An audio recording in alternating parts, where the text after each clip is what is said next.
રાજકોટ જિલ્લા પંચાયતમાં કૌભાંડના ભણકારા વાગી રહ્યા છે, કારણ કે જિલ્લા પંચાયતના જૂના બિલ્ડિંગમાંથી શિફ્ટિંગનો ખર્ચ 70 લાખ બતાવી દેતા સવાલો ઉઠી રહ્યા છે। સફાઈમાં 12 લાખનો ખર્ચ બતાવી સરકારી તિજોરીને ચૂનો ચોપડવા પ્રયાસ કરાયો હોવાનો કોંગ્રેસે આરોપ લગાવ્યો। પ્રિન્ટર, શાખાના રેકોર્ડ અને કમ્પ્યુટર સ્થળાંતર માટે 12.23 લાખનો ખર્ચ બતાવાયો, તો કોમન ટોયલેટમાં રિપેરિંગ અને વોટરપ્રૂફિંગ માટે 16.35 લાખનો ખર્ચ બતાવવામાં આવ્યો। લોખંડની ગ્રીલ અને પાર્ટીશન માટે 12.13 લાખનો ખર્ચ કરાયો। થોડા સમય પહેલા જિલ્લા પંચાયત જૂનું બિલ્ડિંગ પાડી અને ત્યાં નવું બિલ્ડિંગ બનાવવાનું હોવાથી કામ ચલાવ વહીવટ માટે જૂના કોર્ટ બિલ્ડિંગની અંદર આ કચેરી છે એને ટ્રાન્સફર કરવામાં આવી કે ફેરવવામાં આવેલી છે, જેના અનુસંધાને ખાલી ફેરવવા માટે, સાફ સફાઈ કરવા માટે, પાણીની વ્યવસ્થા માટે અને બીજી અન્ય ટૂંપક સુવિધાઓ ઊભી કરવા માટે આ જિલ્લા પંચાયતના તંત્રએ 70 થી 75 લાખ રૂપિયા સરકારના છે। રાજકોટ જિલ્લા પંચાયતમાં શું મસમોટું કૌભાંડ આચરવામાં આવ્યું છે કે કેમ, તેને લઈને અનેક સવાલો ઉઠી રહ્યા છે। વીટીવી ન્યૂઝ પાસે ધારદાર પુરાવા આવ્યા છે કે રાજકોટ જિલ્લા પંચાયતનું જૂનું બિલ્ડિંગનું નવીનીકરણ ચાલતું હોવાથી તેને રાજકોટની કોર્ટ બિલ્ડિંગમાં ટ્રાન્સફર કરવામાં આવી છે, પરંતુ આ ટ્રાન્સફર પાછળ 70 લાખ રૂપિયાનો ખર્ચો કરવામાં આવ્યો છે।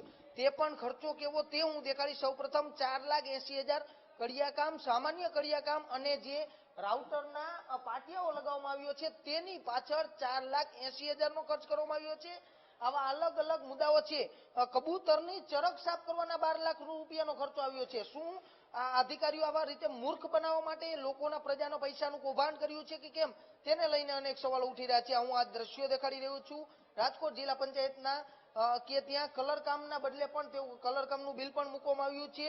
16,35,000 નું કોલર કામનું બિલ, 12 લાખ રૂપિયાની કારીગરાઈનું બિલ, આવા જુદા જુદા 70 લાખનો ખર્ચો કરવામાં આવ્યો છે।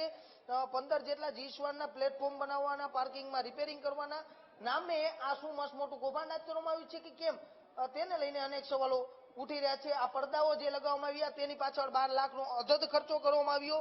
શા માટે જિલ્લા પંચાયતના અધિકારીઓ, પદાધિકારીઓ જવાબ નથી આપી રહ્યા, તેને લઈને અનેક સવાલો ઉઠી રહ્યા છે। આ પડદાઓ આપ જોઈ રહ્યા છો, 12 લાખ રૂપિયાના પડદાઓ રાજકોટ જિલ્લા પંચાયત દ્વારા લગાવવામાં આવ્યા છે, પરંતુ આની કિંમત કેટલી તેને લઈને અનેક સવાલો ઉઠી રહ્યા છે। વીટીવી ન્યૂઝની ટીમ પાસે આજે પુરાવા આવ્યા છે, જેના વિપક્ષ નેતાએ પણ અનેક સવાલો ઉઠાવ્યા છે કે રાજકોટ જિલ્લા પંચાયતમાં મોટું કૌભાંડ આચરવામાં આવ્યું છે, 70 લાખથી વધુનો ખર્ચો છે તે કરવામાં આવ્યો છે। ત્યારે હું આપને આ જે દ્રશ્યો દેખાડવા માંગીશ કે એક બાદ એક ખર્ચો જે કરવામાં આવ્યો, ક્યાંક ડીડીઓ પણ આ સમગ્ર બાબતને લઈને તે શંકાના દાયરામાં હોય તેટલા માટે ડીડીઓ પણ અત્યારે મીડિયાને જવાબ નથી આપી રહ્યા। ત્યારે હું આ જે દ્રશ્યો દેખાડી રહ્યો છું કે રાજકોટ જિલ્લા પંચાયતમાં જેટના કલરકામ સહિત અનેક મુદ્દાઓમાં 70 લાખનો અધધ ખર્ચો કરવામાં આવ્યો છે।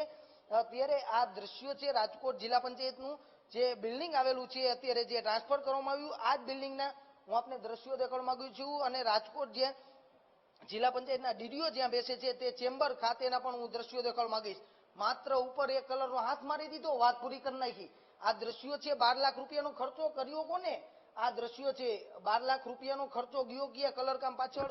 અનેક મોટું કૌભાંડ આચરવામાં આવ્યું છે કે કેમ, તેને લઈને અનેક સવાલ ઉઠી રહ્યા છે, કારણ કે આમાં જિલ્લા પંચાયતના કારોબારી સભ્ય જવાબદાર છે, પ્રમુખ જવાબદાર છે, ડીડીઓ જવાબદાર છે।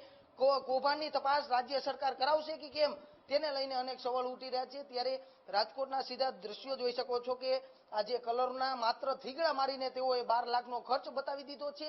ટોટલ 70 લાખ રૂપિયાનો આવો ખર્ચ દેખાડ્યો છે। પાટિયા મારવા પાછળ 4,80,000 નો ખર્ચ દેખાડવામાં આવ્યો છે। ત્યારે અનેક સવાલો ઉઠી રહ્યા છે, કારણ કે ડીડીઓ પણ મીડિયાને મળવાની મનાઈ કરી રહ્યા છે, મીડિયાને કોઈ પણ જવાબ નથી આપી રહ્યા। ત્યારે અનેક સવાલો ઉઠી રહ્યા છે કે શું આમાં કોઈ પણ અધિકારીઓ, પદાધિકારીઓની સંડોવણી છે કે કેમ, તેને લઈને રાજ્ય સરકાર હવે શું કડક કાર્યવાહી કરે છે તે પણ જોવાનું રહેશે। કેમેરામેન જુને જપાઈ સાથે સની મૈયડ, વીટીવી ન્યૂઝ, રાજકોટ।